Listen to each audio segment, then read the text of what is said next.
130 years ago, Henry Corbin was dragged from his cell and lynched at this very spot without a trial. He was a black man accused of killing his white employer, and without a trial, you will never hear his side of the story.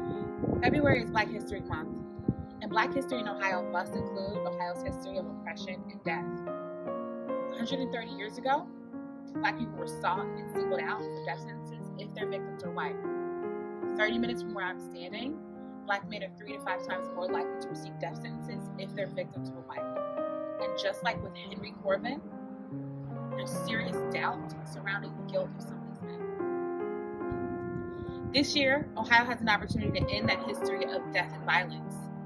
2 strongly bipartisan bills, HB 183 and SB 103, will end Ohio's death penalty and make sure that we never again make a decision whether someone lives or dies based on the color of their skin. Join us in the No Death Penalty OH campaign to make sure that 2022 is the year that we repeal the death penalty in our state.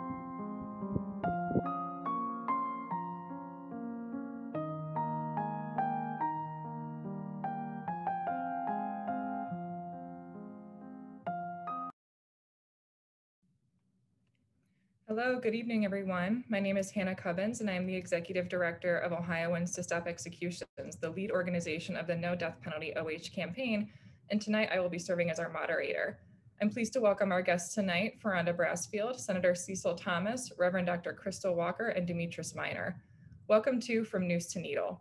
As you just saw in the video, tonight we intend to discuss how the legacy of lynching led to Ohio's modern death penalty. The patterns of racial discrimination that led to racial terror lynchings are still evident in the application of the modern death penalty. People of color have historically been overrepresented on death row, and this remains true in Ohio.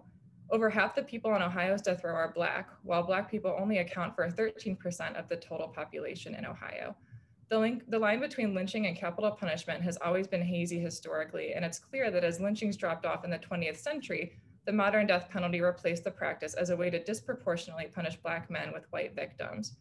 We still see similarities in the stories of some of the men who were lynched and the men who find themselves on death row. Henry Corbin was dragged from his cell and lynched when there were still questions surrounding his guilt. These echoes of doubt can also be found in modern cases. The commutation of Arthur Tyler in 2014 after the governor found there was too much doubt to proceed with an execution, and the exoneration of Derek Jameson, who came within 90 minutes of his execution. In practice, the death penalty still targets Black men disproportionately and seeks their execution, even when questions around their guilt remain. From Noose to Needle was created with the intention to provide a virtual and physical space to gather, learn, and remember. The live feed of this event had to unfortunately be canceled due to inclement weather. However, OTSI's staff went up to Oxford this week to shoot footage so that we could still include these sacred spaces in our presentation tonight. You will notice during the presentation that 2 screens will be visible. While our presenters are speaking, the footage will be displayed. The names that appear on the screen are the Black victims of lynching in Ohio by all-white racial terror mobs. You will note that 2 different locations are featured. There are differing accounts of where Henry Corbin was actually killed. The historical record indicates he was lynched on Oxford's public square, now named Oxford Memorial Park, but his family believes he was killed at the Black Covered Bridge. As we know, the important details of Black history are often lost over time. Out of respect of the family's memory of their loved one, we filmed at both of these locations. We will have a chance to answer questions at the end, but for now, please direct these to the Q&A function at the bottom of your screen. I now want to pass it over to OTSI's Director of Organizing, Jennifer Pryor. I want to say first, thank you for being here. This is a very important moment in our history, hopefully a victory for us as well. But as I think about setting out to organize this event, I recognize the weight of it. We're talking about human life and extrajudicial executions, lynchings, hate, terror. I recognize it because it was obvious to me, but I recognize also that it's not obvious to everyone. I wasn't expecting to truly feel the weight of it in this process. It reminded me of the way I felt when I traveled to Ghana. While I was there, I went to the point of no return. I felt a similar gravity.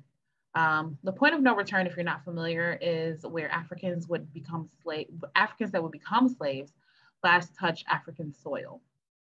Very few of the millions ever returned to their continent, their homeland. When I reached out to Equal Justice Initiative for names of Black people lynched in Ohio, they told me they're 15. I said, that would be great. Send me the list over. Thank you so much. Hung up the phone. I received a list of names and I felt immediately weighted down. These were human beings. I imagine they had families, they had people depending on them to do a thing, like the next day even, to bring home groceries, to pick them up for work. They were expected, they existed, they were loved, they were taken from all of us. We all lost something when they were murdered in the name of mob justice. It broke my heart to come to terms with the reality that my state, my Ohio, could be this brutal. Of course, my work to end the death penalty leaves me with similar feelings.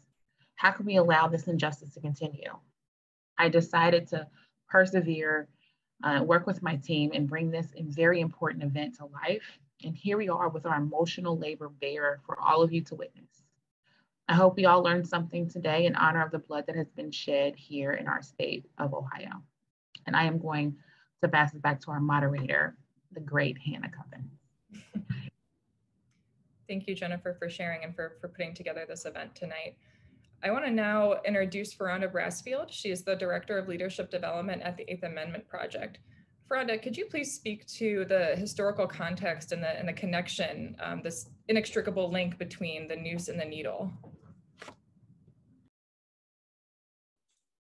Absolutely, Hannah, and thank you all so much for inviting me to speak on this panel. My name is Ferranda Brassfield. I am I'm the Director of Leadership Development at the Eighth Amendment Project. We are working on a From Noose to Needle project exploring the racist past of the American death penalty. The death penalty is racist, and every fact, figure, and statistic points to that reality. The death penalty is a direct descendant of slavery, Jim Crow, and the racial terror lynchings that have been perpetrated on African Americans since their arrival in this United States. Fueled by the myths of racial indifference and white supremacy, the torture and murder of Black Americans and people of color has historically been overlooked, sanctioned, and assisted by all levels of the United States government and its officials. We have to look no further than the US Constitution to see this country's problem with valuing Black and brown lives. The 3/5 compromise of Article 1, Section 2, Clause 3 indicated that enslaved individuals only counted for 3/5 of a person. This clause was later replaced by the 14th Amendment, which for years continued to exclude non-tax Native Americans as persons recognized for representation. In many areas, municipalities responded to the increased number of lynchings by promising to use the death penalty. In Virginia, for instance, accused men were tried, convicted, and executed, all in a matter of hours. The death penalty is the pinnacle of a sentiment that is well expressed through the frequency of police brutality, biased and unfair sentencing schemes, and other disparate criminal legal outcomes plaguing communities of color. And that sentiment is Black and brown bodies are dispensable. As slavery evolved from plantation to prison, lynchings turned to state-sanctioned executions. These state-sanctioned executions have changed over time, from hanging by the neck to electric chair to firing squad and now lethal injection. Most recently, we've seen the emergence of gas chambers, but no matter the effort to sanitize the methods of killing those that we deemed undesirable in this country, these practices have always been cruel and unusual. In the 1972 landmark cases, Furman v. Georgia and Jackson v. Georgia, the United States Supreme Court ruled that the death penalty was in violation of the 8th and the 14th Amendments, and that it was unequally applied and disproportionately carried out on Black, poor, and other unpopular groups of citizens. The court held that the death penalty was unconstitutional when it allowed individual prejudices against a defendant's race, social standing, or religion to be a factor in the application of the punishment. Shortly thereafter, states changed their capital punishment laws and proudly proclaimed, "We fixed it." What we knew then and it can prove now is that the death penalty will always be racist. It cannot be fixed, and it must be abolished in every state and at the federal level in order to achieve any semblance of racial equity in this country. Although a 1987 Supreme Court opinion held that studies alone could not provide the required proof of racial discrimination in a particular defendant's case, there have been numerous studies to show that people of color are disproportionately sentenced to death and that the race of the victim affects whether an individual will receive the death penalty. Some of these studies and most recent studies include a new study from Kentucky that shows that death verdicts were more than 5 times as likely to be imposed in cases where they had white victims than in those where the victims were Black, and were 11 times as likely in cases with white female victims than in those with Black male victims. When the offender is Black and the victim is a white female, the study found, odds were more than 20 times greater for a death sentence than in those cases where both the defendant and the victim were Black. And North Carolina, with the Racist Roots study that shows how race has totally impermeated the death penalty system in that state. Overall, non-whites have accounted for over 44% of the total executions since 1976, and 58% of current death row prisoners are people of color. Specifically, African Americans make up approximately 13.4% of the United States population, while also making up 41% of the population of death row. More than 75% of death row defendants who have been executed were sentenced to death for killing white victims, even though in society as a whole, about half of the homicide victims are African American. People of color make up over 55% of current death row inmates, and non-whites have accounted for over 44% of the total executions since 1976. And the most vulnerable members of these minority communities are overwhelmingly overrepresented in America's death rows. A study by the Death Penalty Information Center shows that 80% of intellectually disabled defendants sentenced to death were persons of color, with 2/3 of the intellectually disabled defendants sentenced to death being African American. When the death penalty was an available sentence for rape in this country, 89% of the rape-related executions involved Black defendants. Now, as we see the literal whitewashing of history, we cannot allow the racist roots, stems, and fruit of the death penalty to go unaddressed. And although some believe that we should shy away from the discussion of race in our campaigns to abolish the death penalty, I wholeheartedly disagree. The blatant and pervasive racism that plagues the death penalty cannot be ignored, especially within the movement to abolish capital punishment. That's one of the lessons that we learned with abolition in Virginia. You can absolutely lead with race, and people do care about the historically racist nature of this practice. At this juncture in our history, we must make it clear that the modern day death penalty is the evolution of racial terror lynchings. We have gone from the noose to the needle, literally. And the only way to end this historical wrong is to abolish the death penalty completely. Thank you so much. Thank you so much for speaking to that, Feranda, and for all the work that you do to uplift this really important messaging across the country. We're really grateful for your knowledge and for being here tonight. So thank you again. Thank you. I want to now introduce Senator Cecil Thomas. He is representing Senate District 9 and is one of the co-sponsors of Senate Bill 103. Senator, can you please speak to why you signed on to co-sponsor Senate Bill 103? One moment. There we go. Okay, very good. Well, the main reason, obviously, is this mere fact that it's unconscionable to, here we are in the 21st century, to still put people to death, especially when there are mistakes and people are put to death for something that they did not do. And let's be real. They say that, well, the death penalty is a deterrent. Well, we know that's just not the case. There's no deterrent there. I've already heard one of the speakers allude to the fact that racism is prevalent throughout the criminal justice system. And oftentimes, so many members of people of color are put to death. And I just heard today, this was today, a gentleman spent 40 years in the penitentiary, 40 years. And they finally said, oh, some police officers didn't provide the evidence. They kept the evidence. And as a result, we got to let this gentleman out. Now think if he was on death row, he would have been put to death. It's just that simple. So I say that to say so many wrongful convictions that we will continue to allow ourselves to have this prehistoric way of thinking to prevail in our country, as well as in the state of Ohio. I am totally opposed to the death penalty. Now, yes, life imprisonment, fine. Yes, if you did something and you're given the life imprisonment, fine. But let's be real. The death penalty is too many errors. Well, I just don't support it, period.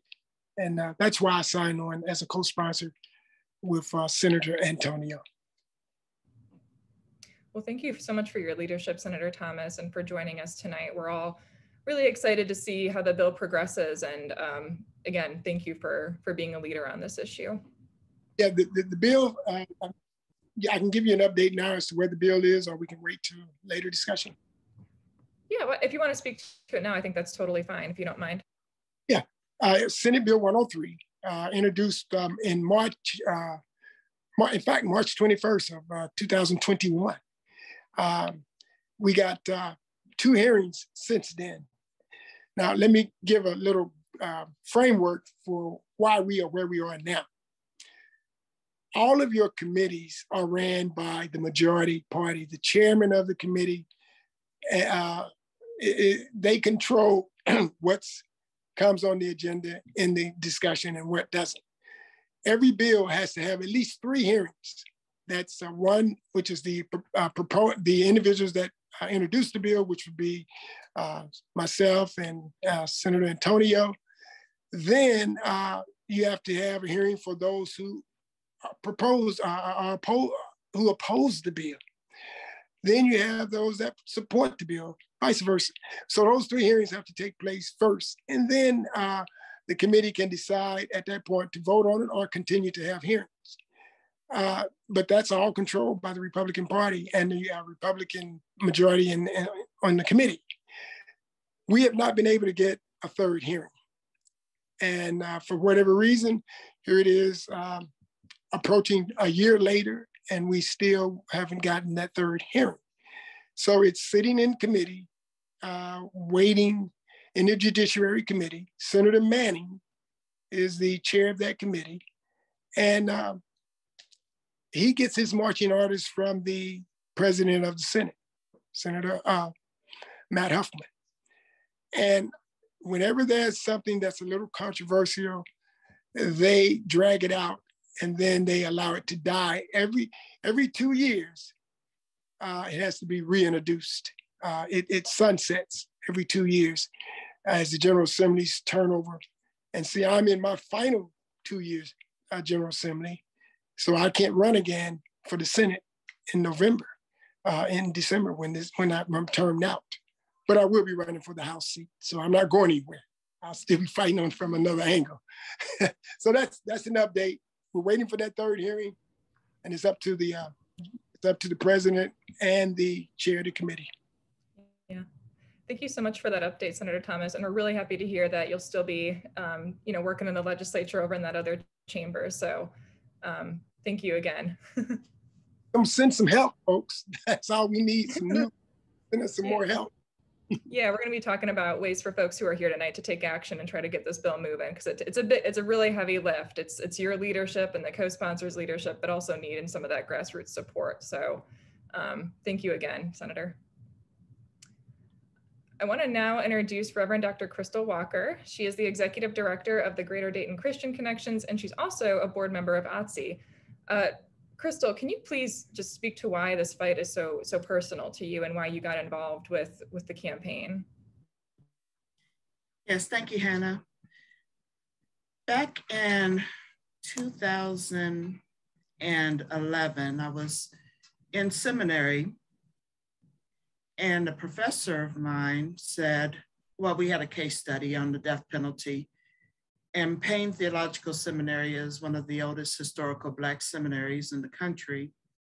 And the professor, who was also Black, African-American, said to me, you oppose the death penalty because nothing has ever happened in your life with someone close to you that you would have any reason not to oppose it.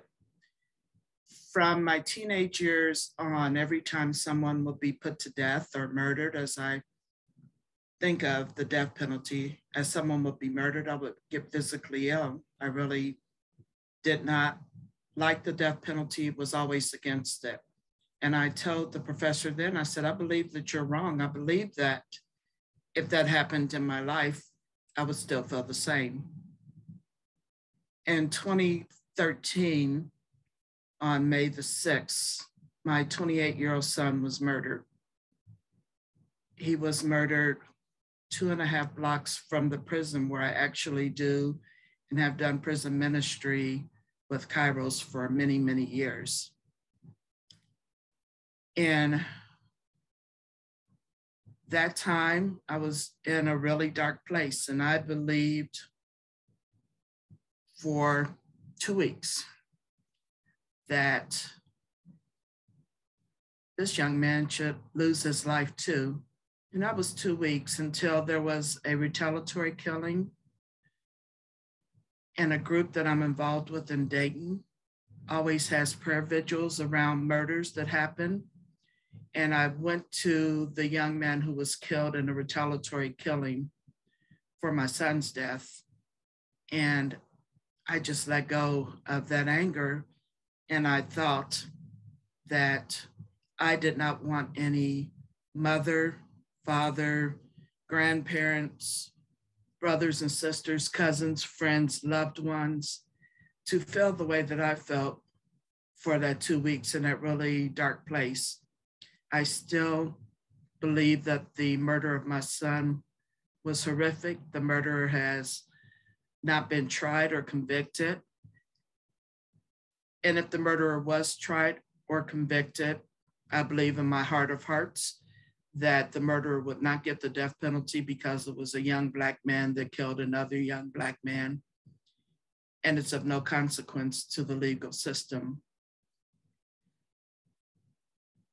So I've continued to fight for the abolishment of the death penalty. This many years later, I actually became involved with OTSI years before I was on the OTSI board, with knowing the previous executive director, Kevin Warner, and I invited him to an Easter sunrise service that my organization puts on at Carolyn Park, and he spoke against the death penalty. I also invited him to the NAACP in Dayton to speak, and he spoke there. When we had the mass shooting in the Oregon Historical District, Dr. Jack Sullivan, who was on OTSI's board at the time and also on Journey of Hope from Violence to Healing, and I'm on that board as well, he came to speak to Dayton about the mass shooting and had people who had lost their loved ones, not particularly at the Oregon District shooting, but at different shootings everywhere. He had them come and speak. And I talked to him a little bit. He's the same, he's with the Christian Church Disciples of Christ too. And I talked to him for a little bit. And you never talk to Dr. Jack Sullivan. I don't know if he's here or not, but I'm just letting you know, don't do it. But I talked to him, he said, well, would you like to get involved in OTSI's board? Would you like to get involved in Journey of Hope? I accepted just because the death penalty really doesn't solve anything. It doesn't solve anything for the victim's family. It doesn't bring your loved one back to you. And it only brings more guilt, shame, hurt, and dishonor. And that's why I'm involved in this work. I'll turn it back over to you, Hannah. Thank you so much, Crystal, for sharing your story. A lot of the time we hear from proponents of the death penalty that we need to keep it for those who have lost a loved one to murder, but your story and the stories of so many others who have lost someone in that way we see that this system doesn't ultimately serve that community, and it just perpetuates this cycle of trauma. So thank you so much for sharing your story today and every other opportunity where we have you present. It's incredibly powerful and meaningful to the folks here on this call. So thank you. I want to now, last but not least, introduce Demetrius Minor. He is the National Manager of Conservatives Concerned About the Death Penalty. Demetrius, can you speak a little bit about why this matters to conservatives? I think there's a common misconception that this issue, conservatives are for the death penalty and progressives are against it, but we're finding that that's not the case in Ohio and across the nation. So can you speak to why this does matter to conservatives? Thank you so much, Hannah. I do also want to acknowledge the previous speakers. Thank you, Rhonda, for the data and the statistics that was given as a painful reminder of the racist history of the death penalty. Thank you, Senator Thomas, for the work that you're doing in the legislation. And however I can be of service to you, I do make myself available. And Dr. Crystal Walker, who I was very privileged to have lunch with this week, to hear the story of what she had to go through, the pain, the suffering, and anguish. And it could totally be justifiable for her to hold a position of anger and vengeance, but she chose not to. And that act of courage, that posture of bravery needs to be acknowledged and commended on a daily basis. And so Dr. Walker, Senator Thomas, and Farronda and the OTSI team, I'm very honored to share this space with you. So some of you may be surprised to see conservative representation at an event called Noose to Needle. However, I hope that we can start to change that narrative.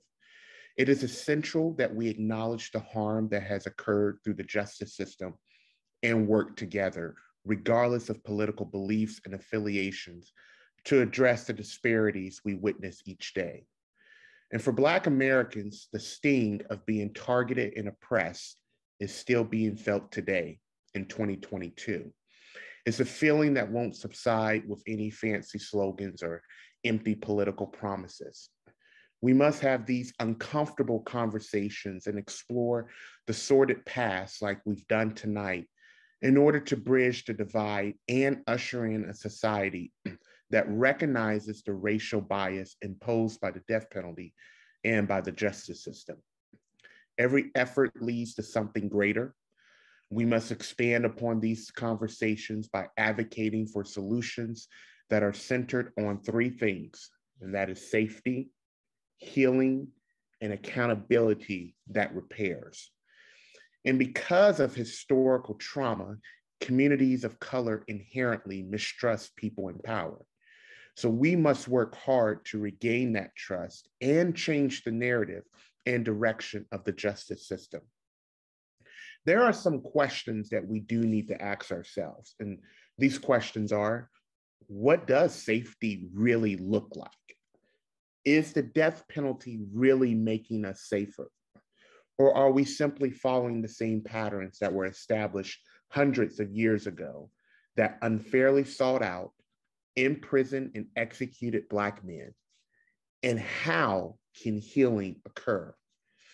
How can we hold ourselves accountable in ensuring that we do our part to change what the justice system looks like?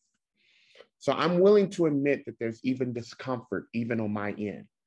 But this is a journey that must be taken because it's time for us to not allow discomfort to keep us from acting. So tonight is just a start. It's a beginning. It's the genesis of a journey. But I hope that as this evening concludes, you will feel compelled to take this journey of healing and restoration with me. And with that, I'll turn it back to the moderator, Hannah Cubbins. Thank you, Demetrius, and thank you to all of our panelists that have joined us here tonight. I want to now just remind everyone that if you do have questions for our panelists, to use the Q&A function at the bottom of your screen. And while you are typing those questions, I want to kick it over to Jennifer Pryor again to talk about our call to action. That was a lot. That was a lot. But while we take all that information in, what do you do with that energy? What do you do with that emotion, that feeling? That's why we're here. We want you guys to take that feeling and do something with it. We're all gathered here to take this. We want to take a meaningful action to advance these bills that would end the death penalty.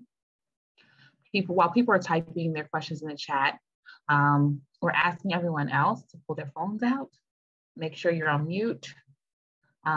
Please call the Democratic sponsor of Senate Bill 103, Nikki Antonio. She's a friend, but we do want to surround her with encouragement and empower her to ask for more hearings. Let's show her some love. Let's show her some gratitude from all of those who are assembled here tonight. So we've had over 150 people register for this event. I don't have a head count for who's here today, but if we could get her that level of support, I feel like we could get these bills moving. So let's make that phone call. 614-466-5123. There's also a script if you need it on the screen, and just give Nikki Antonio some love. And we'll pause for a moment, but I also want to hand it back to our moderator, Hannah Cubbins. Thank you, Jen. I appreciate that. I do see some questions coming in here.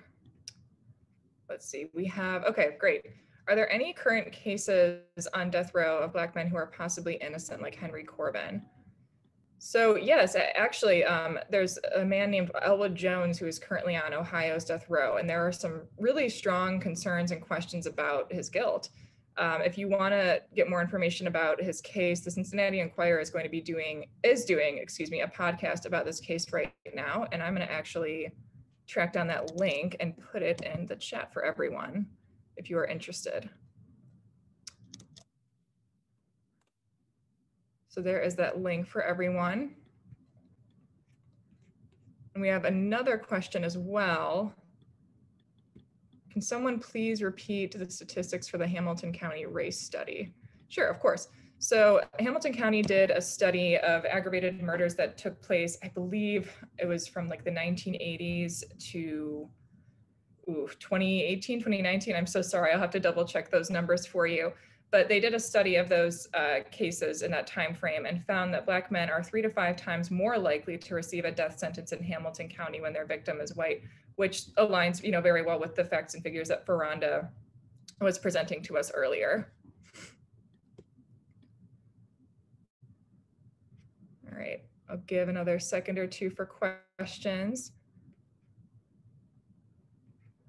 I did see that someone asked if there will be follow-up information to distribute to other folks who may be interested in this work, and we will be sending follow-up information in an email. So we'll make sure y'all are all set to go to take some action. All right, well, if there are no other questions, I want to pass it back to Jen. 1 second, Hannah. There was one question in the Q&A that directed to Senator Thomas. That's okay. I just want to jump in here. Hi, everyone. Al Cohen, comms director. Janice Seymour would like to know, Senator Thomas, have you felt the effects of the postcard campaigns? I have not felt the effects of the postcard campaign.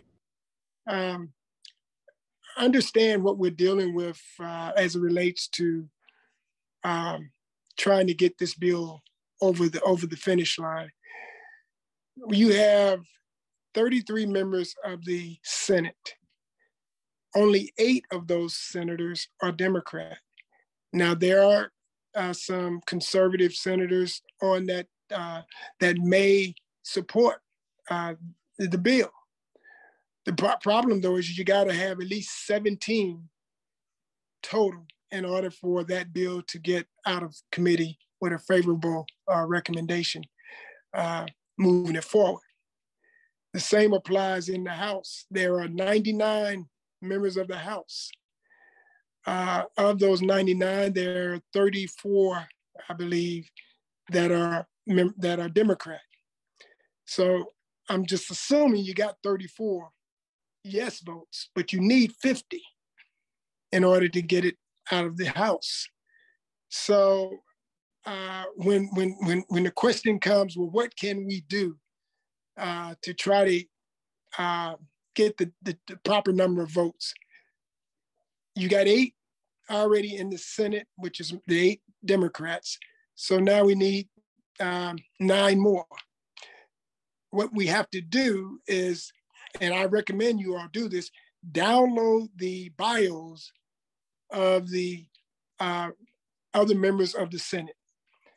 That would be 25 members that are Republican.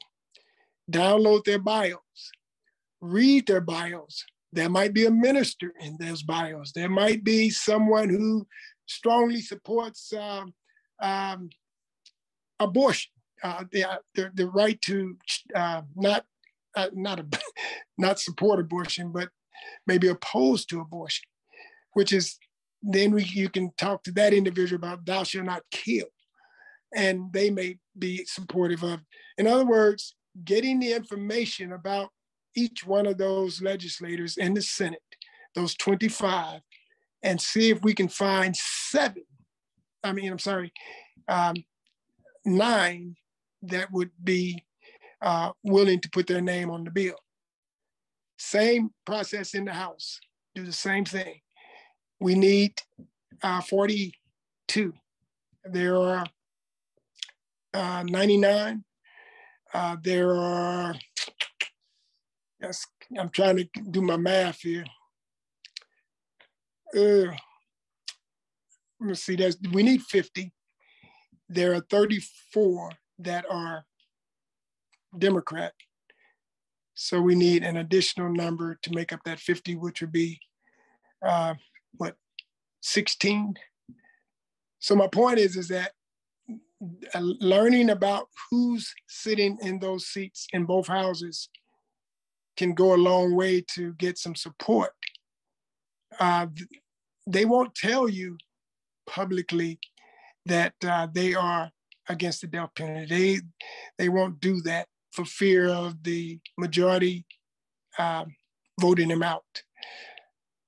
However, oftentimes is when they become term limited, then they become more comfortable with voting their heart as opposed to voting what's going on with their elections. That's just one way of getting to all of those folks in the Senate and in the House to get this over the finish line. But that doing your homework or learning who they all are. Thank you for that, Senator Thomas. And I completely agree with you. Education and informing yourselves about who's representing you is absolutely the first step to taking action on a bill like this. There was another question about what can folks do more to get this bill moved out of committee. And I think you spoke to that a little bit already, Senator Thomas, but if you just reaching out to your lawmaker and expressing that support makes a difference. But if you do want to do more, sitting down with your lawmaker, setting a meeting, whether it's virtual or in person.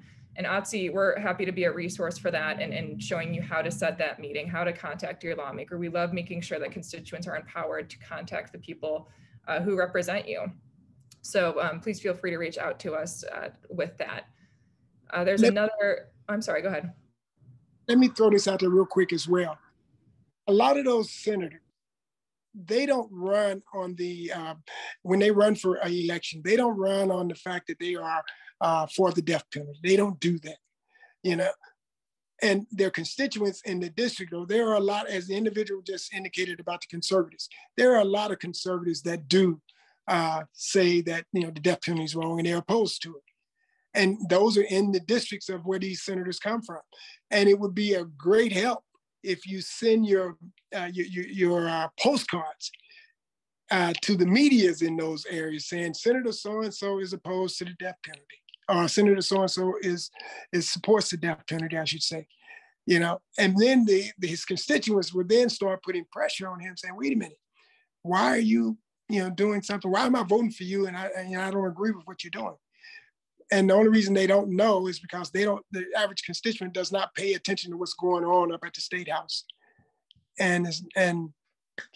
but making it aware in their various districts to the people that actually vote for them, even if it's just writing a letter to the media in that area, it goes a long way.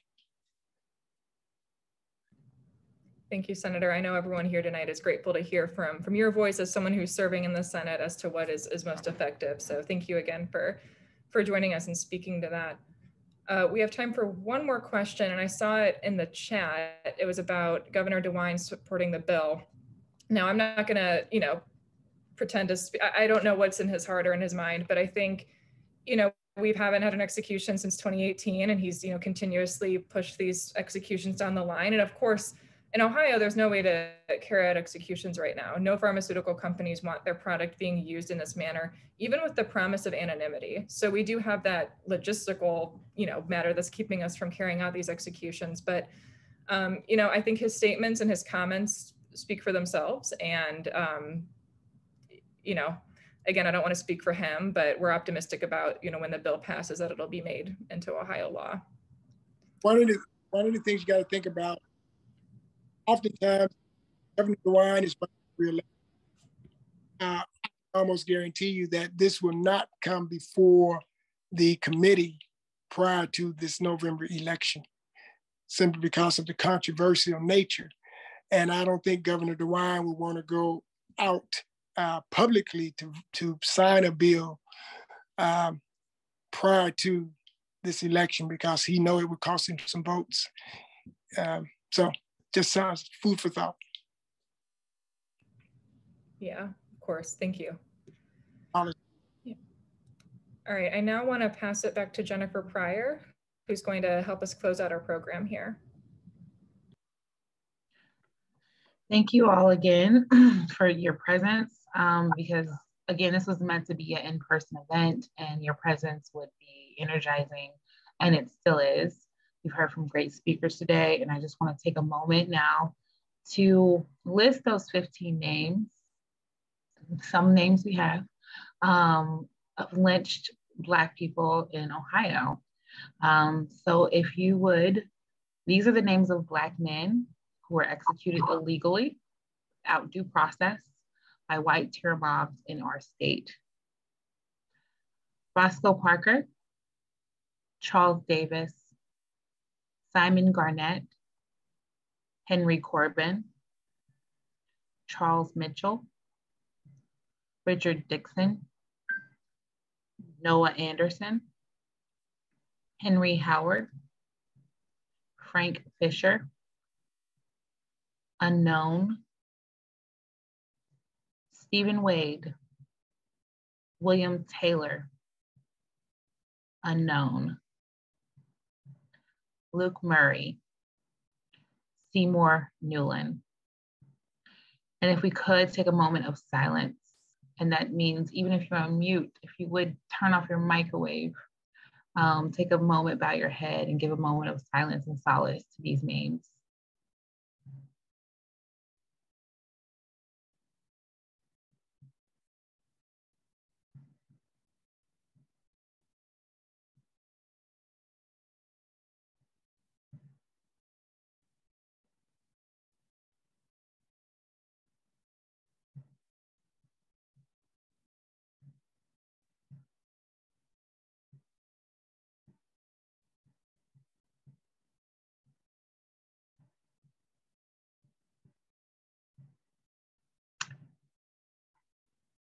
Thank you so much for that. It doesn't take up all the space, but those were living individuals that have families and people who love them. And I am going to pass this back to Hannah Cubbins.